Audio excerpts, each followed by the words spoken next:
Boa noite. Hoje nós temos um episódio muito especial em comemoração e também em alerta ao mês do Outubro Rosa.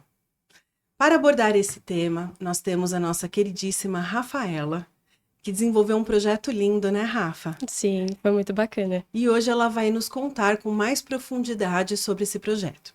E é por esse motivo que nessa noite a Rafa será também a nossa mediadora. Oi, Rafa, tudo bem? Oi, Mi, tudo bem? Oi, gente, eu sou a Rafaela Zanqueta. Eu sou do terceiro ano do ensino médio, aí do Colégio Beca. E a gente veio com essa iniciativa, né, Mi, esse ano do Outubro Rosa. Projetos muito bacanas que a gente trouxe esse mês para o colégio. Trouxemos palestras, trouxemos cartazes informativos, trouxemos os lacinhos, né, do Outubro Rosa, que é muito importante também para a conscientização desse mês. Então, foi um projeto muito bacana que a gente começou a desenvolver, né? Eu e minhas amigas de turma, de classe, a gente começou a produzir, de fato, muitos cartazes, espalhamos pelo colégio, como um alerta mesmo para as meninas, né? A gente fez até um projeto no banheiro, que eu acho que ficou muito Ah, eu especial, vi. né? A gente Uhum. colocou uns post-its lá nos espelhos, com mensagens positivas para as meninas, e uma caixinha de absorventes também, porque é um mês feminino, né? A gente fala, além do Outubro Rosa, é um mês das mulheres. Então a gente colocou a caixinha de absorventes, que as meninas estão sempre repondo. A gente também orientou as meninas pequenininhas, né, do ensino médio, a estarem sempre repondo a caixinha de absorvente para ajudar todas as meninas do colégio. Então foram iniciativas muito bacanas. A gente trouxe também a palestra em que a nossa convidada de hoje participou, que eu vou deixar ela se apresentar um pouco melhor para vocês. Mas foi maravilhoso, foi com o ensino médio e ajudou bastante as meninas a se aprofundarem no assunto, né, Mi? Legal. Então a gente vai passar um pouco da palavra para nossa convidada de hoje, que tem propriedade para falar sobre o mês de outubro, né, o Outubro Rosa. Então pode se apresentar. Oi, Rafa. Oi, Mi. Boa Oi, noite. boa Boa noite. Boa noite. noite, pessoal. Obrigada super pela oportunidade. Sempre importante a gente falar sobre o assunto, falar sobre a superação, né, desse assunto. Meu nome é Adriana, eu tenho 48 anos, trabalho, né, sou executiva numa empresa multinacional, sou casada, tenho 2 filhos e, de repente, fui aí super surpreendida com um diagnóstico de um câncer agressivo. É, Só para contextualizar e para a gente já começar a alertar as mulheres, eu faço os meus exames todo ano. Então, aqui já vai a nossa primeira dica, né? Sim, Precisa fazer. Precisa fazer os exames todo ano, precisa levar para o médico todo ano. A gente não pode achar que a gente sabe, né? Ler um diagnóstico, que a gente sim. entende do que está mostrando ali no nosso exame. Então, eu fui fazer meus exames de rotina, e aí, no primeiro exame, no ultrassom, a médica já viu que tinha alguma coisa diferente. E me encaminhou, então, para o meu médico, para ele pedir uma biópsia.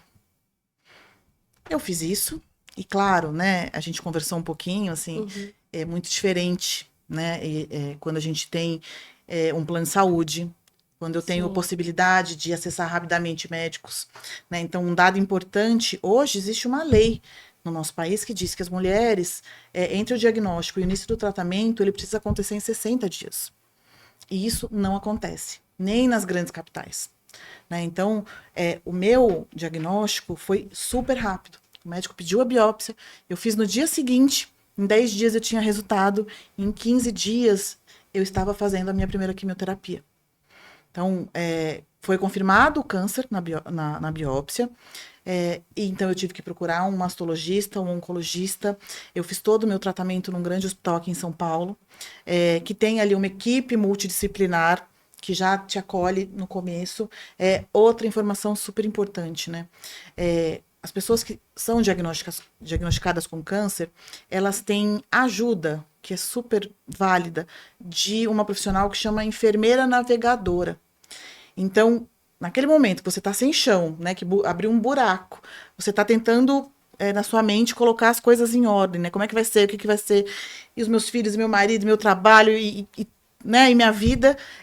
Essa enfermeira, esse profissional, ele é o profissional que diz, olha, você precisa passar na mastologista, precisa passar na oncologista, precisa fazer um exame. Como o tipo de tumor que eu tive era um tumor muito agressivo, eu precisava rapidamente fazer um PET scan para saber se ele tinha espalhado. Graças a Deus não tinha, mas Que era um bom. exame super rápido, precisava fazer rápido. Então, Sim. essa pessoa, essa profissional, ela vai te direcionando para todos os profissionais que você tem que começar, cardiologista, precisa Sim. colocar catéter por onde passa a quimioterapia, enfim, ela vai te direcionando para tudo isso. E também é um profissional que existe ou devia existir nessa mesma proporção no nosso sistema público de saúde. Com Né? certeza. Em grandes hospitais do sistema público que tratam ou que tem um centro oncológico dedicado, né, mais estabilizado, já implantado, a gente até tem essa profissional. E, de fato, é fundamental. Assim. Fernanda, minha enfermeira navegadora, foi um anjo. Todos eles lá do hospital, mas ela ajudou muito nesse começo. Ai, que bom.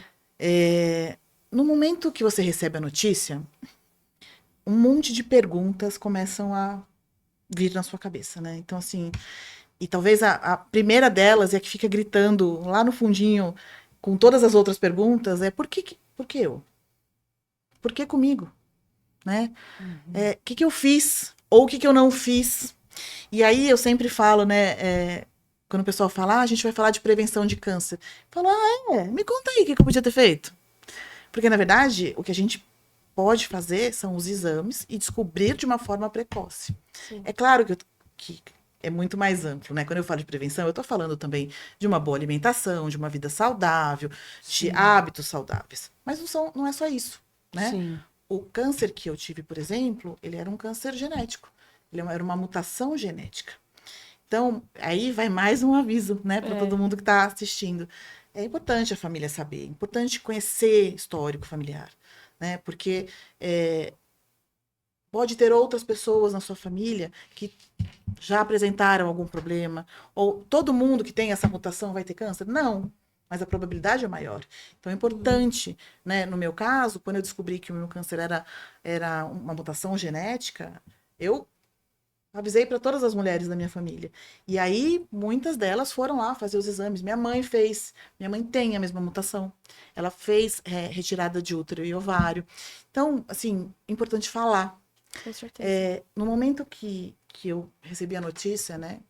Eu lembro que logo chega uma psicóloga.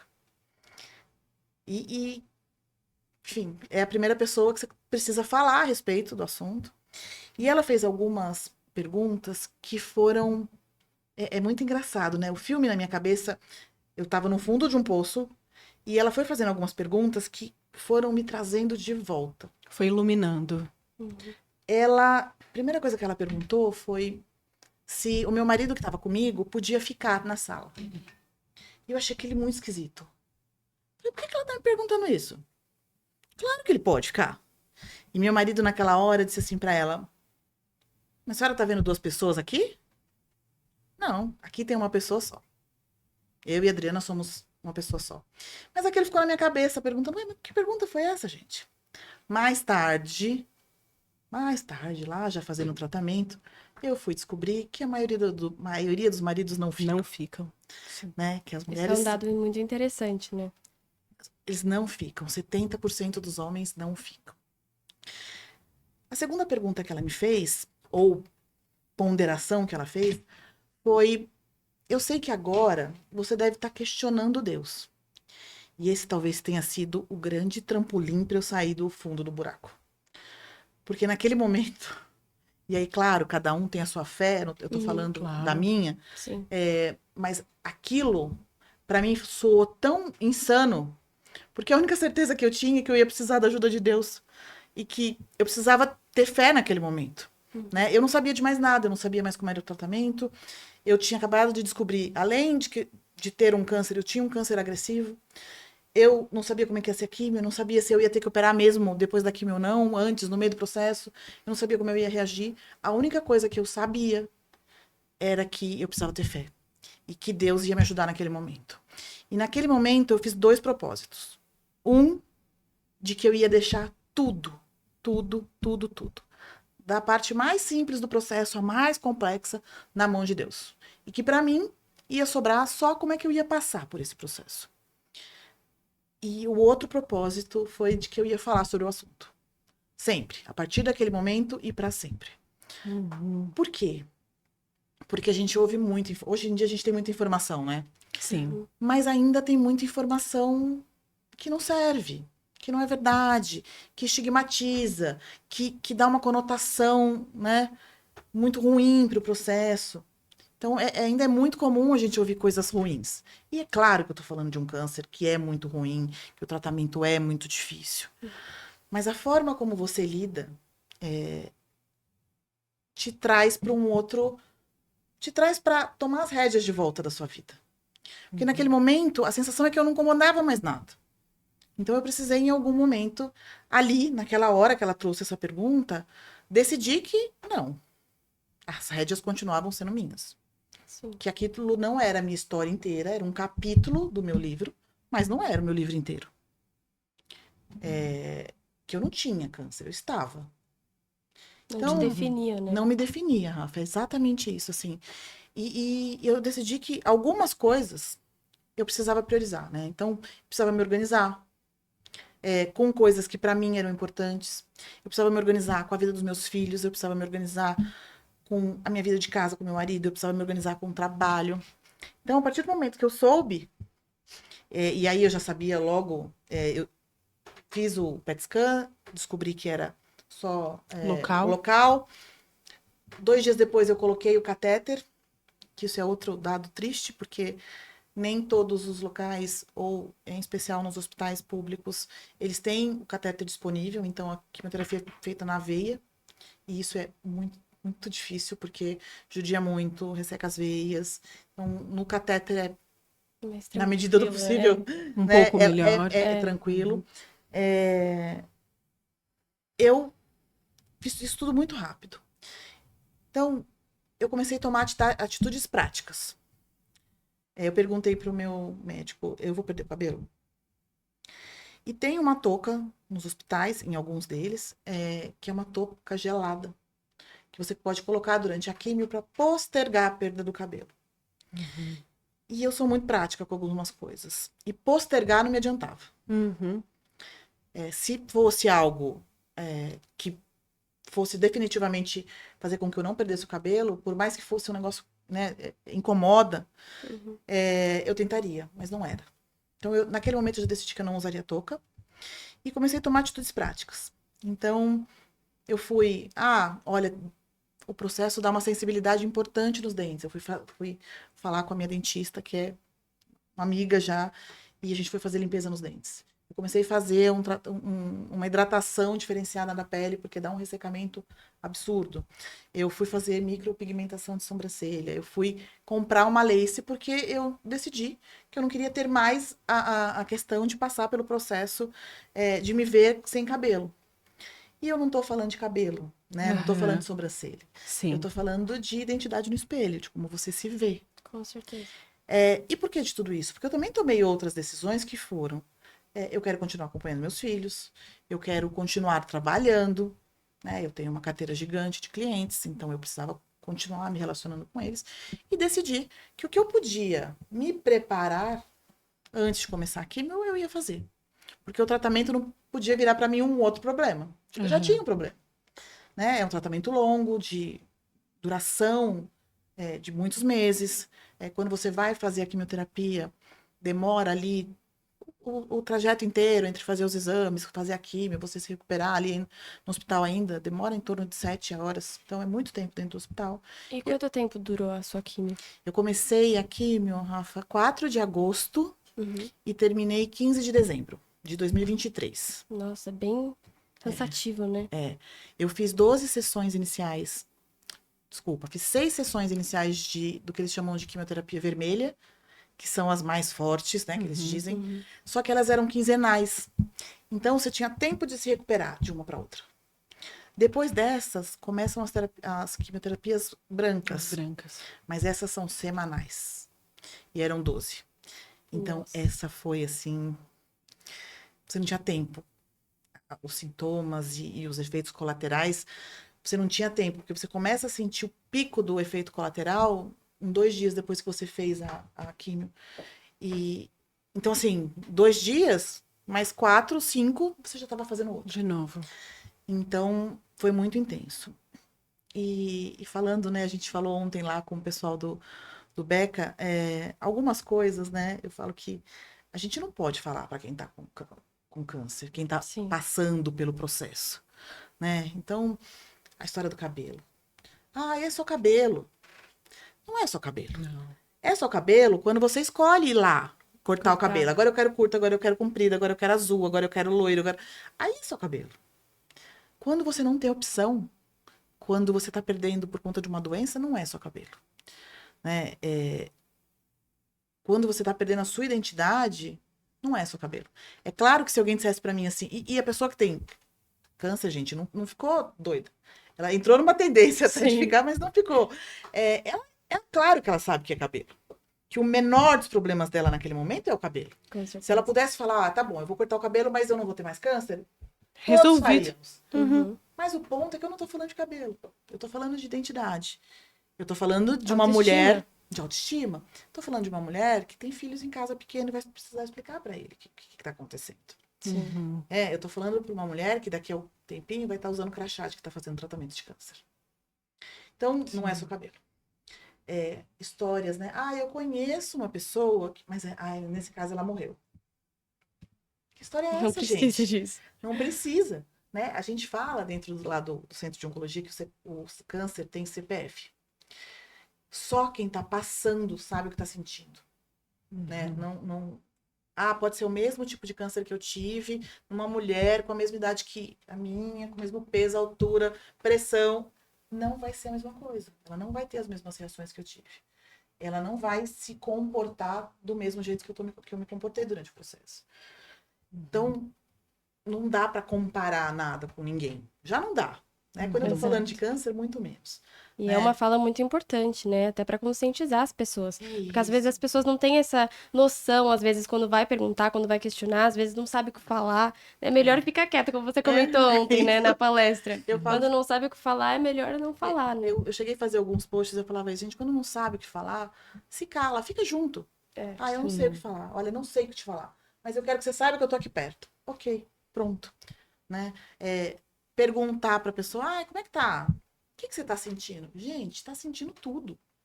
A pessoa que faz quimioterapia está sentindo tudo. Ela tá sentindo enjoo, ela tá sentindo tontura, tá sentindo dor de cabeça, ela tá sentindo neuropatia, né? Que é A sensibilidade. sensibilidade nas pontas dos dedos, dos dedos das mãos e dos pés. Ela tá sentindo uma canseira absurda, nada parecido com o que qualquer pessoa já viveu. Então, assim, como assim? Eu brincava, né, com as pessoas, eu dizia, nossa, tudo que eu queria era estar sentindo uma coisa para te falar. Porque não tem uma coisa. São muitas coisas. Então, assim, e todo mundo tem uma estatística que diz que todo mundo vai ter contato numa roda próxima de 5 a 7 pessoas com alguém que vai ter câncer. Então, é importante, num mundo com tanta informação, né, com tantas novidades, inovações, a gente precisa ter cuidado, né? A gente precisa ser responsável com o que a gente fala para o outro, Sim. que já está passando um problema difícil. Sim. Então, eu comecei a fazer as químios. Na segunda químio, o médico falou, olha, daqui uns 10 dias, seu cabelo vai começar a cair. E aí, logo no final de semana seguinte, eu passei a mão, tomei banho, passei a mão no cabelo e saiu um tubo. Falei, bom, é o momento. Liguei pro meu cabeleireiro, outro que me ajudou bastante. Falei, olha, vamos agora raspar o cabelo. Falou, não, mas ainda tem um tempo. Falei, não. Porque assim, voltando, né, gente, é tão difícil que o que você puder minimizar, as pequenas coisas, já vai te ajudando. Então, assim, ficar todos os dias tirando um tufo de cabelo na mão, que era uma coisa que pra mim era importante, seria muito mais difícil. Vai prolongando, né, essa sensação da dor. Você vai todo dia sofrendo um pouquinho. Uhum. Né? Então, eu fui, raspei o cabelo. Nesse dia, meu marido raspou junto. Eu já colei a lace e vim embora. Algumas, né, das partes mais difíceis foi logo contar para os meus filhos. Então, o Caio, que é o mais velho, ele é muito ponderado, muito centrado, muito parceiro, muito temente a Deus, um menino muito calmo. Disse, mãe, calma, a gente vai passar, que você precisa, como é que eu posso ajudar, vamos conversar com o Pedro, que é o menor, na época tinha 7 anos. 9 anos. O Pedro já é mais agitado, mas também super companheiro, ficava ali o tempo todo, como é que eu posso te ajudar, tal. E assim como eu tinha me comprometido comigo mesmo, algumas coisas eu não deixei de fazer. Então, levantar e dar café para eles antes de ir para a escola, eu fiz todos os dias. Às vezes eu não conseguia terminar de descer as escadas para colocá-los na perua, mas o café a gente tomava. Falar com a minha mãe o dia que eu recebi a notícia, né? Minha mãe estava junto. Então, aquilo foi muito marcante. As minhas irmãs, né? Com o restante da minha família, com os meus amigos. Eu liguei para minha superintendente na época, que prontamente, assim, me pegou no colo. A empresa que eu trabalho, isso é outro privilégio. A empresa que eu trabalho me acolheu muito. O presidente descia para dizer, Adriana, tá precisando de alguma coisa? No momento que eu estava com a imunidade mais baixa, eles me deixaram ficar em home. Então, lugar super de privilégio. Tem um monte de mulheres que perdem os seus empregos. Sim. Ou que, quando voltam de licença, perdem os empregos. Ou sofrem algum tipo de preconceito enquanto estão trabalhando. Perdem benefícios, né? Perdem benefícios. Então, assim, eu tive uma rede de apoio Imensa, que foi né? fundamental. Graças a Deus. E por isso que eu falo que, assim, eu tenho um pouco de dificuldade de entender as pessoas que não falam sobre isso. Uhum. Porque a gente precisa de colo, a gente precisa de ajuda, a Sim. gente precisa ser cuidada. Por mais que eu sempre cuidei de todo mundo e sempre fui a primeira a tratar das coisas, tinha dias que eu não conseguia. Então, as mães dos amigos dos meus filhos fizeram toda a diferença, o pessoal da minha igreja. Então, assim, outra dica, né? É assim, se você vai... Porque tem gente que não quer se expor, porque não quer ficar num lugar ali de ter olhares de dó, enfim, das pessoas ficarem, ai, meu Deus, coitado. Ok, eu entendo, e eu acho que as pessoas, né, têm que respeitar, mas, assim, poder contar com uma rede de apoio também faz toda a diferença, e me ajudou na minha decisão de como é que eu ia passar por aquilo que era da melhor forma possível. Uhum. Então, eu comemorava as pequenas vitórias. Todo o processo, ele vai te trazendo aos poucos algumas limitações. Né? Em algum momento do processo, você deixa de sentir gosto. Então, eu brinquei com o pessoal lá ontem no Beca que eu podia comer uma moqueca ou um algodão doce, que era a mesma coisa. A mesma coisa. Mesma coisa. Parece que tudo tá embrulhado no papel alumínio. E aí, de novo, né, a nutricionista ajuda muito. O que é melhor você comer? O que você come para você não ter enjoo? Né? Olha, toma picolé de limão antes de fazer a quimioterapia. Então, tem uma porção de dicas que a gente vai precisar encaixar na nossa nova rotina.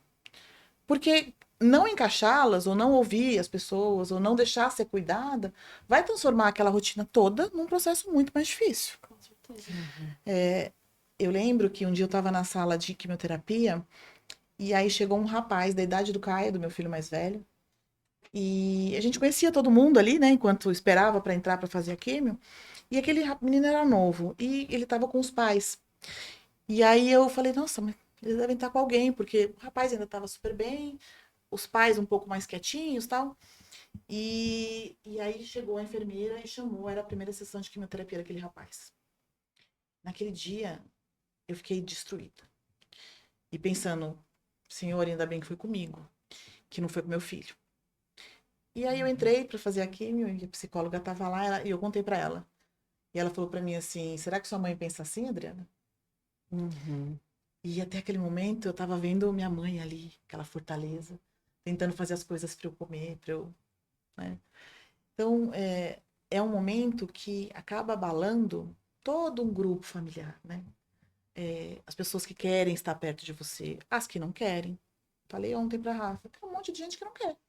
Que não sabe lidar com o problema, que não sabe lidar com um momento difícil. Que se afasta. Que se afasta, pessoas próximas. Que fingem que não está acontecendo. Que fingem que não tá acontecendo. Ou que tinham uma rotina com você e deixam de ter.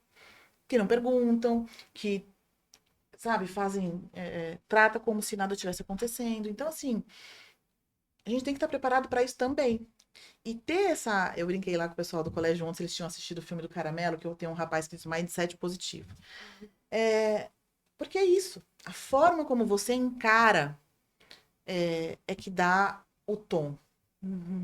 Inclusive, como forma de dica mesmo, né? Se você quer ter mais ciência sobre o assunto, existem diversos filmes, né, nacionais que você comentou ontem. O Caramelo, você falou Câncer Com ascendente com em virgem. ascendente em virgem, que explica um pouco da realidade dessas pessoas na prática, né? Explica um pouco da crueldade que é essa doença e da importância que é pra gente, de fato, ter ciência pra talvez ajudar quem esteja precisando, né? E é isso, né? Nos dois, assim, as pessoas continuam vivendo a vida. Porque a vida continua acontecendo, Sim. né? Assim, as coisas continuam ao seu redor mudando, alterando, acontecendo. O mundo não para. E aí, se você também tá ali sentado num lugar de, ah, meu Deus, coitado, dor absoluta, eu também não consigo reagir, né? Então, no meu caso, e o meu médico brincava, ele falava assim, lá vem a moça do batom. Eu falava, gente, mas a Adriana, antes do câncer, sempre usou batom. Em todas as situações. Por que aqui eu não vou usar batom? Faz parte do que a Adriana, da imagem que a Adriana sempre passou. E eu continuo sendo. Eu estou passando, enfrentando um processo agora, mas eu continuo. Na última sessão de quimioterapia, eu sabia que a quimioterapia podia dar aquele ciclo podia dar algum tipo de alergia. Durante todo o processo não aconteceu. Na última sessão, aquela que vai a família toda, que a gente toca o sino, que fica todo mundo esperando e tal, eu tive uma reação alérgica grave. E eu lembro de falar para minha cunhada, que é outra pessoa que acompanhou muito comigo, falei para ela, Carol, tira os meninos daqui. Minha mãe logo percebeu, já foi levando eles para a lanchonete, ela também saiu. E eu só ouvia, mas eu já não enxergava mais e não conseguia respirar. E eles me colocaram no oxigênio, chamaram meu marido, disseram, fica aqui, porque pode ser que a gente tenha que entubar. E eu escutava. E eu pensava, não, gente, pelo amor de Deus, não entuba não que eu tô ouvindo. E meu marido segurando na minha mão, ele dizia, fica aqui, fica aqui. Você conseguiu até agora. Foi difícil, mas você chegou até aqui. Não desiste agora, fica aqui. E eu fui voltando, fui voltando, fui voltando. E quando eu voltei, a médica falou pra mim, tá tudo bem? Você já tá melhor? Eu falei, doutora, só vamos agilizar porque vai ter festa na minha casa. O pessoal tá me esperando. Ela falou, não tô acreditando. Eu queria que todo paciente passasse mal com essa elegância e com essa disposição de festa. E o meu médico ria, porque na primeira quimio eu falei pra ele, eu falei, doutor, eu posso sair daqui e ir no show? E ele falou pra mim, Adriana, não sei, porque eu nunca respondi uma pergunta dessa. A pessoa sai da quimioterapia e quer ir no show. Eu falei, doutor, quando vai começar? Quando que eu começo a passar mal? E ele falou, começa daqui uns 2 dias. Eu falei, não, o show é hoje, eu saio daqui, rapidinho, vou no salão, dá tempo. Dá tempo de viver o hoje. Isso. É isso. Então, assim, e é sobre isso, né? Não é porque eu tô com câncer, que eu estava com câncer, que eu vou morrer primeiro do que qualquer outra pessoa, né? Todo mundo precisa viver o hoje, a gente não sabe o dia de amanhã. Exato. Com câncer, sem câncer, com chuva, sem chuva, a gente não sabe o dia de amanhã. Então, eu vivi aquilo intensamente. Eu estava no hospital, chegava a moça e dizia, o que você quer comer hoje? E eu não sentia gosto de nada. Mas tinha dia que ela falava para mim assim, ai, filha, hoje tem abobrinha recheada. E eu fazia uma festa, porque eu amo abobrinha recheada. E eu mandava para todo mundo da família dizendo, olha, hoje tem abobrinha. E minha irmã dizia, Adriana, só você para comemorar a abobrinha. É o que eu tenho hoje. Sim. É o que hoje está me fazendo feliz. Então, assim, quando você tem um problema de saúde, você tem um monte de problema sempre. Todo mundo tem. De todas as esferas. Mas quando você tem um problema de saúde, você tem só um problema. Você tem só um problema. E aquele um problema é que vai permear todos os outros. Como é que você vai lidar com todos os outros? Sim. Acabando a químio, eu precisava continuar fazendo a imunoterapia. Que aí é um processo muito mais simples, também via catéter, mas ficava 1 hora no hospital, mais rápido. E aí, no meio desse processo, eu já tinha o diagnóstico de que o tipo de câncer que eu tinha desenvolvido, ele era por conta de uma mutação genética. E todo mundo, quando saiu o resultado da mutação, só dizia, ai meu Deus, Adriana, e agora? Ainda tem uma mutação? Eu dizia, não, que ótimo, que agora eu tenho um motivo, né? Porque eu não tinha motivo nenhum para ter câncer até agora. Pelo menos agora eu já tenho um motivo. É. E aí, essa mutação, ela é num gene que chama BRCA1, que é um gene protetor de câncer de mama, útero, ovário e próstata. Ou seja, meu filho que fez 18 anos agora tem que fazer o exame de mapeamento genético. Então, voltando lá para o nosso começo, isso é prevenção. Porque eu vou saber agora se ele tem a mesma mutação e a gente começa a antecipar os exames, a gente começa a cuidar de estilo de vida, a gente começa. É importante ressaltar que eu lembro que você comentou ontem que os sintomas demoraram para chegar, né? E você descobriu sem sintomas, né? Isso. Então é algo que as mulheres têm que se alertar, porque elas precisam sim fazer os exames assim anualmente, que é o recomendado, porque às vezes o câncer pode existir sem os sintomas, Sem né? sintomas. Quando o sintoma chega, ele já está num estágio mais avançado. E aí é mais complicado, né? Fica mais difícil. É isso. Perfeito, Rafa, é exatamente isso. Eu não tinha sintoma nenhum. Não conseguia, mesmo no autoexame, eu não conseguia fazer nenhuma, não conseguia sentir o tumor, então eu não tinha nenhuma ideia do que podia estar acontecendo. Uhum. E é o que você falou, né? Quando os fatores, né, os sintomas começam a acontecer, já pode estar muito avançado. E o câncer de mama, se a gente encontrar, né, descobrir no início, ele tem um índice alto de cura total. Então, é muito importante fazer os exames, independente de qualquer sintoma. Se tiver algum caso na família, vai lá, briga com o seu médico, quero fazer antes. Né? Hoje, a mamografia no SUS, ela pode ser feita a partir dos 40 anos, mas com casos, né, com históricos, a gente já consegue algumas liberações, então, importante acompanhar, importante saber se tem histórico, né, para poder já fazer os exames antes. Sim. Então, outra coisa importante que você levou ontem, né, que eu falei do meu filho agora, eu lembrei, é que os homens também podem ter câncer de mama, Exatamente. né? Os homens podem desenvolver o câncer de mama, tanto com histórico familiar, que é o mais comum. Claro, o câncer de mama em homem não é tão comum quanto em mulheres, né? É um índice de 1% em todos os casos de câncer de mama. Mas pelo fato dos homens também possuírem, né, glândula mamária, não tão desenvolvida quanto as mulheres, porque a gente tem alguns hormônios a mais, mas o homem também pode acabar desenvolvendo. Ele tem os mesmos sintomas que a mulher, mas o caso do homem é um pouco mais complicado, porque sai secreção, né, do peito ali do homem, coisa que não é normal. Para nós mulheres, a gente tem alguns fatores hormonais de gravidez, que pode ocorrer um pouco dessas saídas, mas dos homens não é tão comum.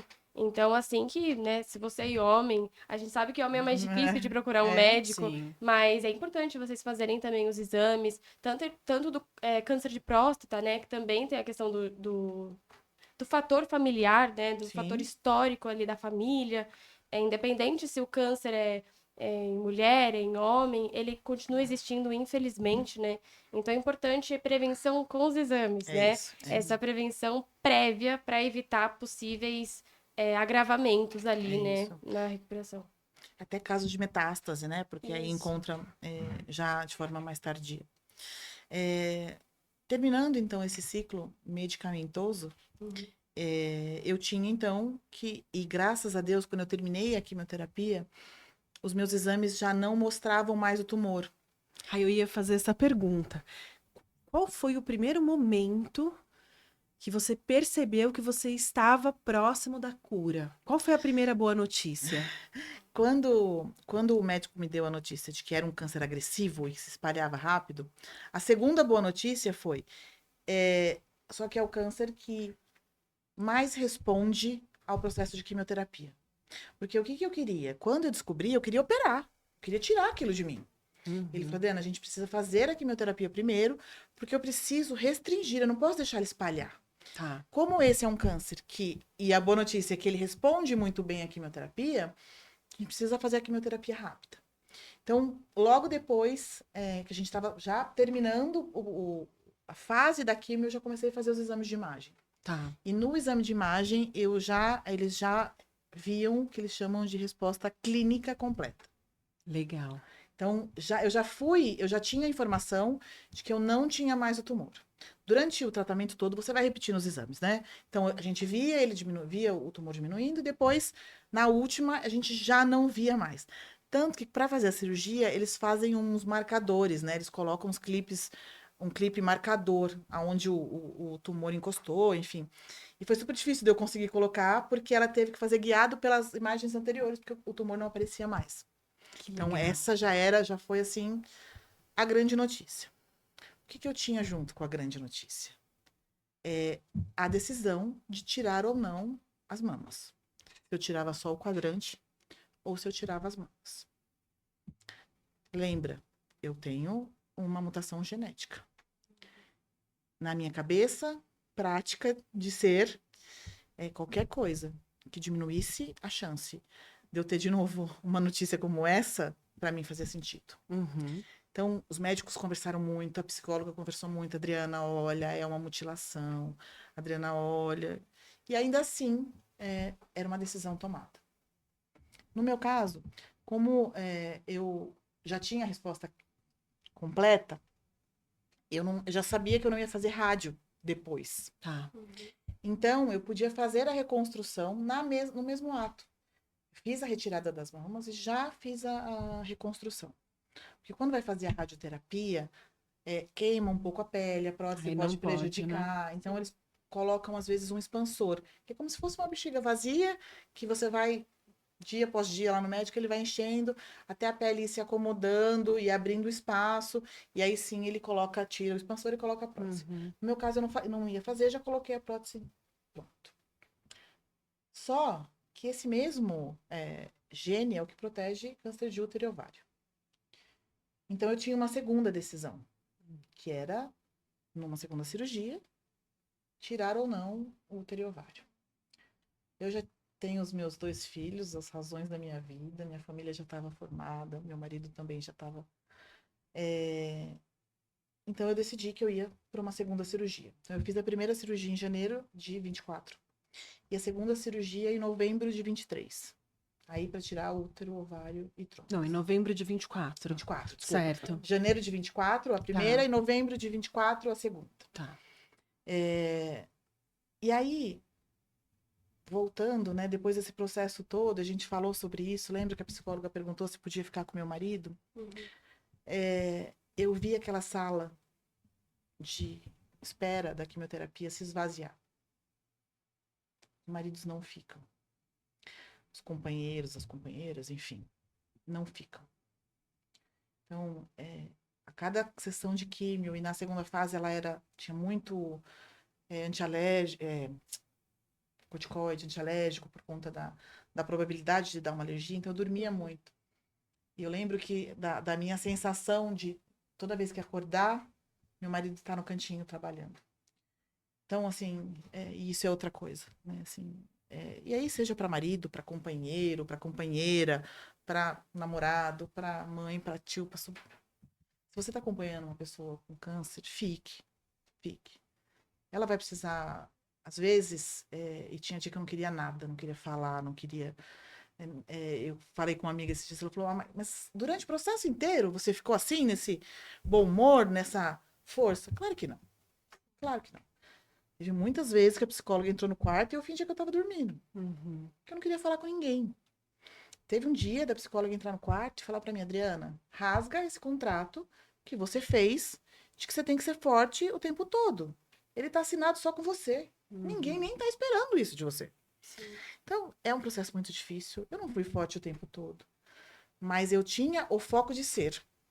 Eu tinha o desejo de ser. Então, mesmo quando eu não estava, quando eu não conseguia, quando teve dias de eu chorar muito e falar, Deus, eu queria minha vida de volta. E, na verdade, a minha vida estava toda ali. Né? Uhum. Agora com uma outra intensidade, agora com um outro olhar, com um novo desafio, mas estava toda ali. Né? Minha rede estava toda ali, minha família estava ali, meu marido, meus filhos, minha mãe, então, minhas irmãs, estavam todos ali. Meus amigos. Mais importante. As meninas do escritório fizeram um café da manhã para mim, um café da tarde, na verdade, na casa de uma delas. Então, esses pequenos gestos faz toda a diferença para quem está passando pelo processo. Cada vez que eu ia para o escritório, era uma festa, né? Porque todo mundo comemorava o fato de eu conseguir ir. Então, isso tudo faz muita diferença, né? E pensando na Adriana de hoje, né? As pessoas perguntam, e depois, na hora que acaba? né? A vida volta ao normal? Nunca mais. Nunca mais. Né? A Adriana de hoje continua sendo prática, continua sendo objetiva, mas a Adriana de hoje é a que escolheu falar, né? É a que escolheu. Eu falei pro pessoal ontem, para as meninas, né? São meninas todas muito novas, né?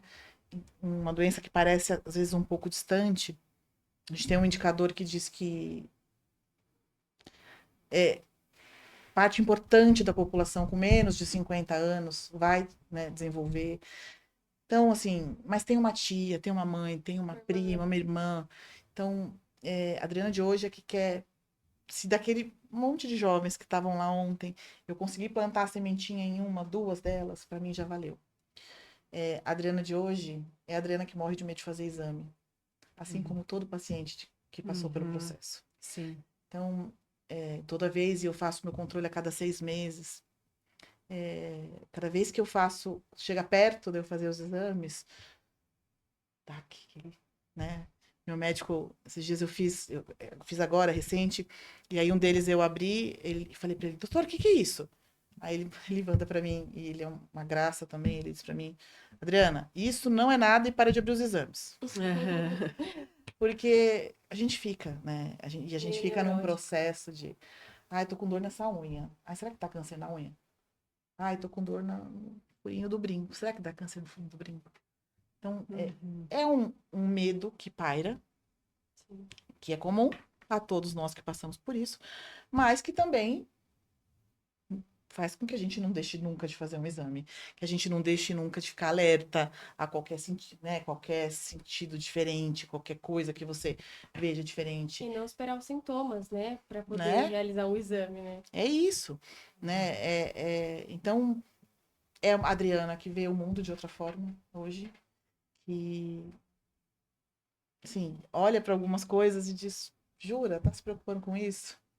Né? Porque as coisas tomam um outro tamanho. Está brigando por tão pouco, né? Né? Assim, a gente vive num mundo, né, muito, muito impaciente, muito imediatista, muito tem que ser agora, tem que. E às vezes, né? Claro que eu tinha um monte de planos para aqueles dias todos que eu fiquei no hospital, né? Tinha dia que eu tinha reunião e eu fazia reunião conectada na máquina de químio. E eu não tô dizendo que tá certo, nem que tá errado. Foi o jeito que eu encontrei, né? Para mim, não deixar de pensar no trabalho foi importante. Tem gente que não consegue. Ou tem gente que tem outro tipo de ofício que não tem a mesma condição que eu tinha de fazer home, de ficar em casa, de ficar sentada, né? Não depende muito também do que você faz. Sim. Mas hoje em dia, assim, eu penso muito diferente, assim, no geral, com os meus filhos, com meu marido, com a minha família, né? Então, tem coisas que eu falo, gente, não vale a pena. Né? Tem que viver o hoje, a gente não sabe o dia de amanhã. É claro, todo mundo tem que ter planos, tem que ter sonhos, mas você não pode deixar de fazer nada porque você tem um plano, um sonho. Deixar de né? viver o agora. Deixar de viver. Futuro, né? A gente tem que fazer, sem dúvida, né? Eu sou. O pessoal lá que me recebeu ontem tão bem, eram todos novinhos. Tinha algumas coisas que eu ia falar com eles que eu falava, gente, vocês sabem o que é isso? Que eu nem... Porque são todos bem novinhos, mas eu acho que se eu pudesse, né, falar com as pessoas, é isso, né? Assim, olhem para suas famílias, para as mulheres da sua. Não só para as mulheres, é que a gente está aqui no Outubro Rosa, mas olha para as mulheres da sua família, fala sobre o assunto. Acho que eu contei para a Rafa ontem, eu estava no Rio a semana passada, visitando clientes. E eu cheguei super cansada, tinha feito várias reuniões. Entrei no quarto e nunca aconteceu, um hotel super bom. E era um quarto que estava desativado. Então a cama não estava montada, estava meio bagunçado. E eu saí e falei, meu Deus, isso antes para mim isso seria um. Falei, meu Deus do céu. Aí liguei para o moço da recepção, ele falou, já vou subir, vou levar outra chave e tal. E eu fui saindo e encontrei duas camareiras no corredor. Aí a moça falou pra mim, a senhora tá indo embora? Eu falei, não, tô... Eu fiz check-in agora, mas o quarto não tá arrumado e tal. Aí ela ligou pro moço, Gilson, a moça tá aqui, precisa do quarto. E eu falei, não, calma, ele já tá vindo, pode deixar, eu vou esperar aqui com vocês, posso ficar aqui? Tal, quer uma água e tal. E eu tava com a camiseta que eu usei ontem lá no Beca, que diz somos a geração, somos a maior geração sobreviventes do câncer. E uma das camareiras olhou para mim, olhou para a blusa e falou: moça, foi Deus que mandou a senhora aqui, porque os meus exames estão todos atrasados. Ai, ai, ai. Aquilo para mim, assim, olha, se eu tivesse gasto minha bênção do dia xingando, reclamando. Ou se o seu quarto estivesse arrumado, né? Estivesse Porque arrumado. dizem que nada por acaso. Exato. Se o meu quarto estivesse arrumado, eu não teria oportunidade de conhecer de aquela ter mulher. falado com aquela camareira e dela fazer os exames. E você me disse que prometeu, no momento que você recebeu a notícia, que um dos seus propósitos de vida seria falar sobre o assunto. Então, nem sempre há a possibilidade de se planejar quando falar sobre o assunto, né? É isso, às vezes a necessidade vem. É isso. E eu falei para a Rafa ontem a simbologia dos lacinhos, né? É super importante, porque às vezes a pessoa vê né, uma jovem com um lacinho, pergunta, quer saber, quer entender. Olha que super oportunidade, né? Que projeto lindo. Foi uma das perguntas que eu fiz ontem lá no colégio para a Patrícia, para a coordenadora, se tinha sido um tema do colégio, né, para os alunos, e elas me disseram que não, que foi uma iniciativa dos alunos. Então, poxa, assim, que incrível, fantástico, né? Fantástico, incrível, porque é um assunto que acontece todo dia, acontece ali do lado, tem um monte de informação, mas também tem um monte de informação de desinformação. Um monte de desinformação, né? Dri, você se lembra de quando foi o primeiro momento que você falou para um público um pouco maior sobre o assunto? Eu acho que foi para a minha equipe. Eu tenho uma... Como você começou a planejar essas conversas? Conta um pouquinho sobre essa parte da história. Eu falei primeiro com a minha superintendente, que além de ser minha superintendente na época, é uma amiga e uma pessoa de muita fé. Então eu comecei pelas pessoas de muita fé, que eu não sou boba nem nada. Lógico. Então fui falando no geral para as pessoas mais próximas. E aí eu precisei ir para a empresa para falar para os demais. Até porque eu queria continuar, eu tenho uma equipe, né, direta comigo de 7 coordenadoras na época. Então, essas eram as primeiras e os meus pares, né? Os outros gerentes que trabalham comigo. Porque eles estavam, inclusive, os gerentes, nem todo mundo sabia ainda, mas os gerentes, sim, sabiam que eu estava... Acompanharam o processo. Sabiam que eu estava fazendo os exames e que eu estava já investigando. Então, e eles são as pessoas mais próximas, então eu fui um dia... a gente fez uma reunião com a minha superintendente, os outros gerentes e a minha diretora, para falar um pouco de qual que era o nosso planejamento. Como é que eu ia fazer, já que eu não podia mais fazer visitas presenciais, não podia fazer viagens, eu cuido, além de São Paulo, de outras 2 filiais. Então, como é que a gente ia montar isso? Foi uma reunião difícil, porque são amigos, tendo que tomar... as rédeas e as decisões de, não, esse cliente aqui eu te ajudo, esse aqui a gente dividiu meio que como é que eles iam, cada um deles me apoiar em cada parte, né, em cada carteira de cliente que eu tinha. E na sequência eu falei então com a minha equipe, e aí abaixo desses coordenadores eu tenho mais vários analistas, deve ser uma equipe de quase 80, 100 pessoas, e aí eu tinha que falar para todos eles. Então eu falei primeiro para os coordenadores, que foi quando eles fizeram esse café na casa de uma delas. E depois, então, a gente começou a falar para as equipes de cada coordenador. E eu decidi falar mesmo. Então, assim, para os clientes mais próximos eu falei, para explicar, inclusive, que em alguns momentos eu não ia poder estar, mas o gerente tal. Então, eu fiz pessoalmente a apresentação de qual seria o gerente que seria meu back-office. Com os clientes, com os fornecedores, com as operadoras. Então, porque o propósito de falar era falar mesmo. Então, então o seu propósito ele começou a ser cumprido durante o tratamento já. Sim. Não foi quando você descobriu a cura. Não. Foi desde o início, em especial para falar da questão dos exames. Porque eu sempre... Eu fazia todos os anos. Assim, as pessoas... Eu comentei com as meninas, eu tinha feito uma mamografia um ano antes, por conta de correria, eu mandei o laudo da minha mamografia pro meu médico. E ele viu e falou, tá tudo bem. Tá tranquilo, tá ótimo, normal, não tem nada, tá tudo certo. Uhum. Quando eu descobri, a mastologista que ia cuidar de mim me pediu a última mamografia, que era essa que eu tinha mandado para ele. Só que para ela, eu levei o laudo e as imagens. Quando ela viu as imagens, ela disse para mim, mas ele não pediu nenhum complemento? Eu já teria pedido um complemento e eu não tinha mandado as imagens para ele. Tá. Não tenho orgulho nenhum disso, hein, gente? Não façam. Por isso que eu comecei falando isso. Sim. Façam os exames, levem para os médicos. A gente não sabe analisar exame. E o médico também não é adivinho para ver, né? O laudo, alguém escreveu, né? Alguém analisou.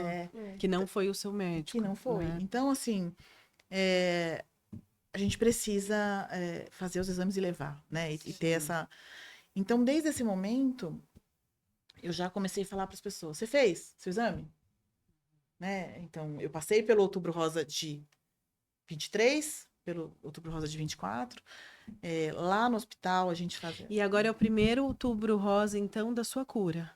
É o primeiro. Lindo, Uau! É o primeiro.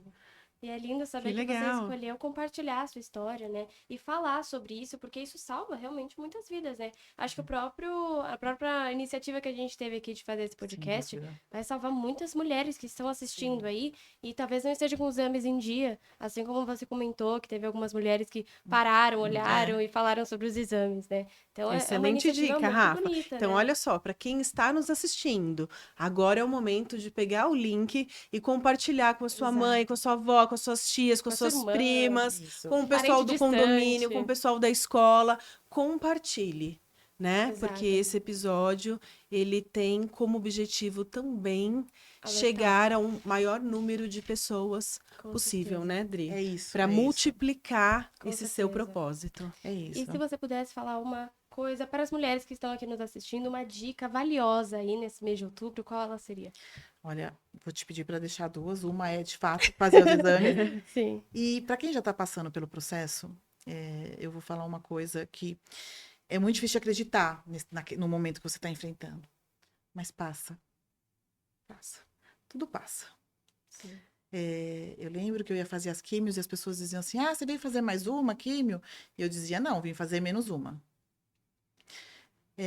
Passa. Eu falava para minha psicóloga, Gabi, a gente vai chegar no final e vai ter passado. Tudo isso, todos esses dias super difíceis, todos os dias que a gente brigou, todos os dias que eu não quis falar, vai passar. E hoje, de novo, cada um tem sua crença, mas meu Deus é tão poderoso que ele me deixa contar a história como se fosse um filme que eu tivesse visto. Uhum. Eu não sinto hoje... Você fala assim, sabe quando você tem um sonho ruim de noite, que você acorda de manhã, cada vez que você lembra te dá um arrepio? Sim. Eu não sinto. Eu não sinto nenhum pesar da história que eu vivi. Queria ter vivido? Claro que não. Sim. Né? História de que você é uma guerreira, Deus dá o peso, conforme você consegue carregar. Não falem isso também não, gente. Sim. Mas assim, eu acho que eu sou uma pessoa que conseguiu fazer o meu porquê eu lá do primeiro dia virar um pra quê? Eu, nesse momento. E é isso, assim, é o que eu ainda tô no processo, ainda tenho, a gente conta a remissão como 5 anos no mínimo, né? Eu já passei pelo primeiro, e quero estar aqui em todos os outros outubros rosas e todas as vezes falando efetivamente da minha cura, mas eu ainda tô no processo, acredito fielmente nela, porque foi me dado assim. Mas passa, a gente aprende, passa, por isso que é importante você ver como é que você quer passar por isso. Por isso e por qualquer outro processo da sua vida, né? Sim. A forma como a gente vai passar é que vai fazer a diferença. Porque passar não tem jeito, vai ter... Né? A pessoa falava, ai meu Deus, você vai ter que fazer químio. Eu falava, vou, porque a opção é morrer se não fizer. Então eu quero fazer químio. Ué. Passa. Show. Que lindo. É isso. Que história linda. Muito obrigada, Adri, pelo seu tempo. Vocês, muito obrigada pelas palavras. Que essas palavras voem longe aí através desse podcast. Então, mais uma vez, eu peço para vocês compartilhem, porque é muito importante a gente multiplicar essa história e que muitas pessoas possam aprender com a sua história linda. Com certeza. Meninas, obrigado. Rafa, presente conhecer você. Digo mesmo. Assim, acho que... Acho não, né? Não tem ninguém na minha vida que não foi Deus que colocou, então acho que muito, muito bacana a gente ver esse projeto. Quando eu liguei para a Patrícia e ela me contou de vocês, eu falei, nossa, que bacana, né? Que o Beca sempre foi um colégio preocupado e com alunos com essa responsabilidade, né? Então, Sim.